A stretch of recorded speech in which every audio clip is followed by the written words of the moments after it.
The private world of pain. Why no one can enter unless the script is questioned. No one can enter the private world of pain because they're not in the theater where the movie is playing. There is a level of the mind that insists on keeping pain private, not just hidden from others, but untouchable by truth itself. This is the ego's safe house, a bunker beneath the dream, where forgiveness dare not tread unless invited. And guess what?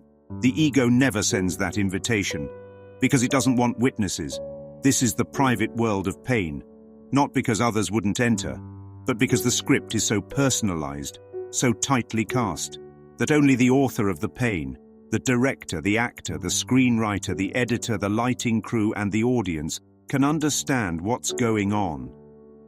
And here's the metaphysical twist. All those roles are being played by the same one mind. It would have to be, because there's only one. What is a private world of pain? It's a pocket of consciousness where a grievance becomes identity, where a wound says, "This is who I am now." And when that happens, the pain becomes mine in a way others can't touch. Just like, this is my husband. This is my child. This is my trauma. This is my wound. It's personal, always personal. And that's what makes it sacred to the ego. It's the same mechanism that says, "I hope that body they found isn't my daughter." Never mind whose daughter it is. What matters is whether the pain touches me. Thousands of children may die each day, but mine becomes the altar. My grief is special. And so the pain is walled off, not to protect it, but to preserve its specialness. It's not hiding, it's hoarding. The pain becomes a weapon of meaning. It's not that others can't see the pain, it's that the meaning assigned to it is so weaponized, so fused with personal history, that to question it feels like betrayal. You didn't lose my child. You don't know what it's like. And the idea that there might be another way to see it, unthinkable. Because if I question it, the identity collapses. Forgiveness feels like erasure, like saying, it didn't matter. But forgiveness doesn't mean it didn't matter.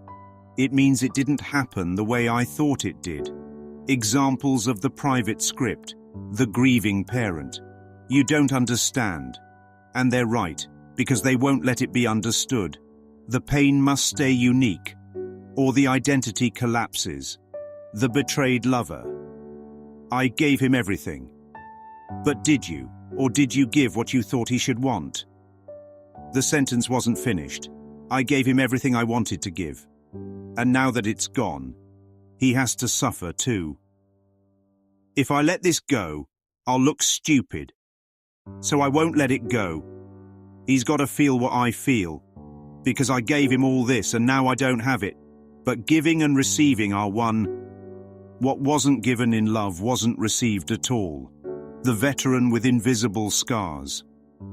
Unless you were there, you won't understand.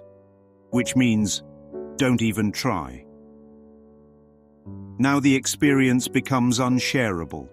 Not because it must be, but because the ego wants it to be. Pain becomes proof of uniqueness. A twisted badge of honor. The child who was never loved. They never loved me. Who is they? And how do you know what love is, if you're so sure when it was missing? Now the belief no one stays is played on loop. Even when love shows up, it's filtered out. It doesn't fit the script. The person who's always fine. I can't let them see me weak. So the smile stays on. But inside, the suffering grows in the dark, because it thinks it's safer that way. Behind the scenes. The ego's production studio. Now step into the control room. Netflix, Hulu, HBO, every show has a production team.